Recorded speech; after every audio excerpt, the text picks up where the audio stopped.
Hello, I'm Dr. Mikey Mewborn, and this is Church Ministry. Today we're looking at the topic setting and achieving goals. Now, I love to set goals in my life. It's been something that I've enjoyed doing since I was 16 years old. I was at a leadership conference as a young guy, and I heard a person speaking from the stage, you need to dream big. You need to plan out some things. You need to set some goals. And so I started doing that when I was a young guy. And I saw as I accomplished those goals, I wanted to set more goals. And seeing things such as playing guitar or playing the drums or maybe going skydiving, things like that were goals that I set. And I was able to work on those and accomplish some of those things that I was really into at the time. And so many of you have goals as well. Maybe it's running goals or maybe it's some kind of workout goals. Maybe it's also where you want to be educationally in your life or where you want to be in your job. But we all have personal goals. But one of the things that I want to talk about in this lesson today is the goals of an organization. What does that mean to set those up and how do you achieve those? And so we're going to look at that today. So good to be with you. Let's begin our study. Hello and welcome to Church Ministry. Today we're looking at the topic setting and achieving goals. We're using the outline notes from Kenneth Gangel's book on team leadership. It's good to be with you. Let's get started. Defining the mission. Mission describes what the ministry organization was designed to do. When we're thinking about defining the mission, or maybe what's going to be guiding us as an organization or a ministry, we need to come up with that focus. And so when you think of a mission statement or a mission focus, you're describing what you're wanting to do with that ministry. Goals, objectives, action steps, structures, and administrative processes all flow from the mission statement. So when you think about the idea of a mission statement, you think about the idea of mission goals and purposes, you're going to have to set it up in such a way that it is explaining what your ministry does or what your mission is. And I think this is a great way of looking at how to build a mission statement. Our company is where audience X finds content Y for benefit Z. So what you have to know is who are you trying to reach? What are you going to try to tell them? And then how will it benefit them? And so when you explain those types of things in a mission statement, it'll help not only define your company, but it'll also help sell what you're trying to do. Now, when we're thinking about the idea of a church, you're not trying to sell the church, but what you are trying to do is market the church in this sense, that you want people to understand why you are in existence, why you truly are a group of believers who do what you do. And of course, we know that the purpose of the church is to love God and love people ultimately. But how does that flesh out in a certain neighborhood, or how is that shown in a certain dynamic or group of people? And so that's really good for us to look at as we go there. Donald Bubna said this: "What is it that God wants us to do when we're thinking about setting up and achieving goals? Whom are we trying to reach in all these types of things, whether you think of a mission statement or a purpose? How are we going to accomplish this mission goal? Where is our geographic target? So who are we targeting, or where are they? How can we look at those? And then what are the results we anticipate?" Some of the greatest things that you can do is to set up an idea of the results, what it'll look like if you achieve your goal. So sometimes we say our desire is to reach an X amount of people within this demographic, or X amount of people within this area, or X amount of people, and we start setting up these goals that if we don't have an idea of the results and what the results look like, then we're really not accomplishing anything. So those are important for you to kind of look at when you're thinking of mission statements. Now, the process of ministry objectives are important. You should assess your environment. That's a big deal. Kind of look around, knowing what's going on. Identify strengths and weaknesses. When we're thinking about ministry by objectives, and so what do those look like? And then number 3, assume reasonable trends. So assume these types of things that are going to come into play, and then write specific and measurable goals and objectives. You're going to write them down. If you don't write them down, you may not know what they are, or you may fudge on what they are. And so it's important if you write specific goals down. Strategize action steps and then provide for evaluation, reinforcement, and reward. And so there has to be a point in this step 6 that you say, all right, I'm going to evaluate what we've done. I'm going to reinforce what we have done, or maybe we need to change it, and then I'm going to reward what's been accomplished. And if you can do those types of things, you're going to be better at reaching your ministry objectives. Also, when we're thinking about ministry by objectives, there are principles of ministries by objectives. All staff know and understand the objectives. So the principles that you need to know, and it begins with this, that everyone that's in that organization or ministry needs to know and understand the direction you're going or the objectives you're trying to accomplish. And that's vital when you think about how all this plays out. Number 2, members of the leadership team mutually exchange goals on a regular basis.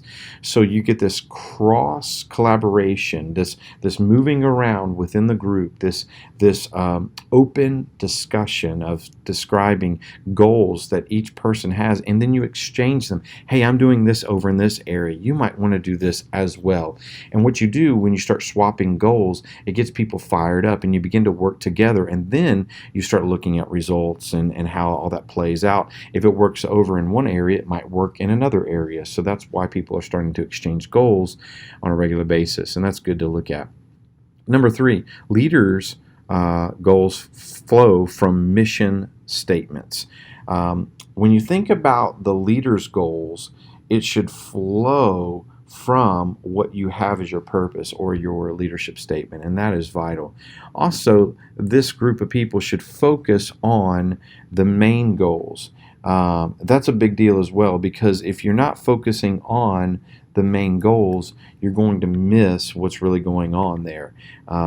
There's a lot of different sayings about this, and Stephen Covey said the main thing is to keep the main thing the main thing. This also preaches very well for people. What is the main thing? So keep the main thing always, and that is Christ be glorified in all that you do.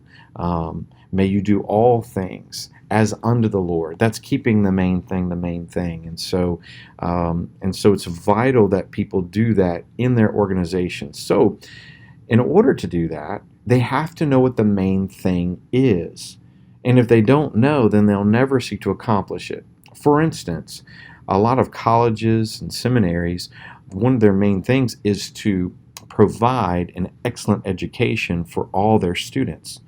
Well, if you're going to seek to do that, then you need to have excellent faculty.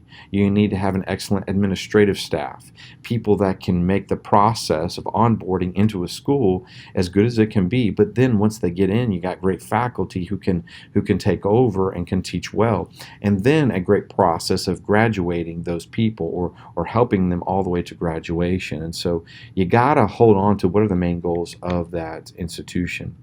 Then number 5, people must claim goals.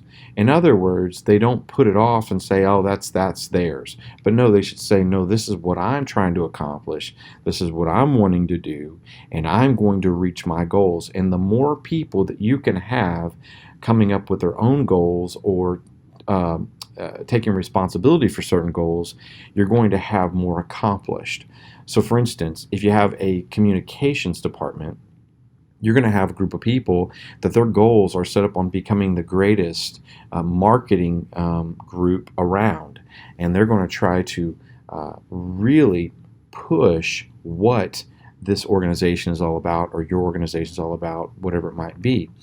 And also, if you have a department, which is maybe the faculty, the deans of a school could oversee that faculty, seeking to make their faculty the best that they can possibly be. Then within that faculty or under that dean, there are different departments, and those different departments are going to strive to be the best that they can possibly be. And so people must claim goals and go after their very things that they do. Now, that's one way to look at it. Now, moving forward in this study of setting and achieving goals, we look at the power of purpose. Basic characteristics for churches with healthy goal setting. Present and future awareness. They know where they are today, not who they were 5 years ago. One of the worst things that can happen when trying to teach people or help people is that they spend so much time living in the past. Organizations talk about the heyday, or they talk about, man, how strong they were 5 years ago. They had so many clients, they had so many people involved. Ministries do this as well. Man, 5 years ago, brother so and so was here, and he was outstanding, and he was a great preacher, and we had a great ministry of outreach, and man, it's nothing like that today. And so people need to understand where they are today, not who they once were, but who they are today, and then moving forward as well. There needs to be an enthusiasm within that group as well, a basis for evaluation. So you need to be able to evaluate what's going on. You need a basis for that, as well as forced planning, pushing through with things. You've got to plan. The greatest quotes that I hear about planning are similar to this one. If you fail to plan, you plan to fail. I don't know who said that, but I think it's a wonderful quote, because when we don't put the time and effort in to plan well, we will fail well. And it's important that we don't fail, so we need to plan. Emphasis on productivity. What are we producing? What's coming out of this? Is the product that we're producing, are we doing it well? Is it plentiful? Is it with quality? Those types of things. And then there needs to be a reduction in conflict. So in healthy organizations and healthy goal setting, there needs to be a reduction of conflict, and there will be, because people are passionate about what they're doing. If you think about fans that go and watch their favorite sports team, and you go watch them, they are so fired up for their team. Everybody's excited. They're living in the moment. They know what they've come to do, and that's to cheer on their team. There's a reduction in conflict because their team's out there and they're giving it all they've got, and so they're trusting that it's going to go well and those types of things, and they're cheering them on. And that's an idea there of pushing forward in healthy goal setting. We're going down a certain road. Now, I came across this, and I thought this was pretty neat when you're thinking about strategies for achieving your goals. And I found this in entrepreneur.com, but 15 bulletproof strategies for achieving your goals. Number one, be smarter about goal setting. And so smarter is going to become an acronym that we'll look at. The first thing in being smarter is be specific. I think of a dartboard in this, and it's when you look at the bullseye, it's very small. But the idea here is aim small, miss small. It's a great quote. A lot of people have used this in movies. They've also used this just in life in general. Maybe it's goal setting, maybe it's shooting at a target, whatever it might be. But when you aim small, you will miss small. In other words, you won't miss that much. So you need to be specific about your goal setting. Write it out and be specific about it. Also, the goals should be measurable. You can measure them. The A stands for achievable. It's not something that's out there that's just ridiculous. For instance, let's say you are working a very normal type of modest job with a modest income, and you say, well, in 6 months from now, I want to be the President of the United States. Well, that just sounds odd. You know, are you really in a place to do that? Or is it your goal, or are you just saying it's not something it's really achievable at this point? You're not even close to, you don't even know anybody that's in politics, maybe. Or maybe it's somebody that's working in a modest job with a modest income, and they say, I want to make $1 million in the next 6 months. But there's no way possible that can be achieved based on the track that you're on at this time. And so the track that you're on, the direction you're going, the goals you're setting, is what you're setting even achievable? Or is it just like dust in the wind? It's just going to get blown away type thing. What is it going to be? Also, is your goal, is it relevant? Does it make sense? Does it fit? Is it appropriate? Is it appropriate with the times? What's going on? Is it time bound? Is it one of those things that's you can achieve it within a certain amount of time? Do you have a limit on this? In a year from now, 3 years from now, 5 years from now, within this time frame? Or can it only be achieved in this particular time, or is something going to change, whatever it might be? And then evaluate it. Being smarter about goal setting, there needs to be evaluation, and then readjusting. The idea of tweaking something, readjusting it so that it can be better. So these are the smart ways to look at goal setting, and I think that's helpful for us. Number 2, create a plan of action. It's important to create a plan that you have. Number 3, eliminate bad habits. Number 4, instill self-discipline. Number 5, mitigate your distractions. Don't get caught up in distractions. There's an old saying that we get into these discussion groups and we start chasing rabbits, and they can run you all over the place.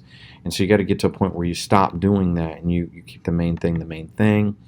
Leverage daily goal setting. Avoid procrastination. I thought this was pretty funny. This is the year I stopped procrastinating. I'm going to start tomorrow. Isn't that how we are sometimes? Manage your time. Manage it well. Have a day timer. Those types of things. That's going to help you set up great strategies for achieving your goals. Chase the frog. This is an old saying. Mark Twain once said, "If it's your job to eat a frog, it's best to do it first thing in the morning. And if it's your job to eat 2 frogs, it's best to eat the biggest one first." He's saying take care of the biggest item first, and then you can deal with the smaller ones after that. It's just an ugly frog, can you imagine? Number 10, implementing the Pareto principle. Pareto is also known as the 80-20 rule. States that 80% of the results comes from 20% of the efforts. And so in sales, this also means that 80% of the sales comes from 20% of the customers.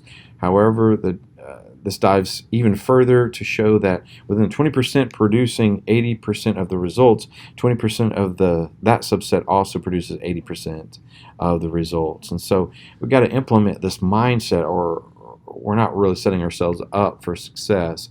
Number 11, welcome failure. Failure is not fatal, it's not final, but failure kind of lets you know the areas that you missed or you messed up on, and now you know not to go down that road anymore.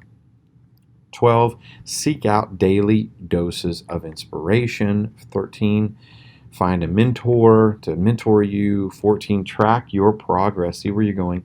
And 15, welcome criticism. Let it come in. Welcome the criticism. And then set your goals in writing. And so you've got a couple tips here to look at to do that, how to do that. Frame your goal statement positively. If you want to improve your retention rates, say, I will hold on to all existing employees for the next quarter rather than I will reduce employee turnover. So be careful how you write those things out. The first one is motivating. The second one still has a get out clause, allowing you to succeed even if some employees leave. And tip 2, if you use a to-do list, make yourself a to-do list template that has your goals at the top of it. If you use an action program, then your goals should be at the top of your project catalog. And these are very, very helpful when you're understanding setting and achieving goals. All right. Well, this has been Church Ministry, Setting and Achieving Goals. Good to be with you. Hope you have a great rest of the day. Bye-bye. All right, it's been good to be with you today. That has been our lesson talking about setting and achieving goals. I hope you've enjoyed this. I know I've enjoyed teaching it. It's been so good to be with you today. Have a great rest of the day, and we'll talk to you soon. God bless you. Bye-bye.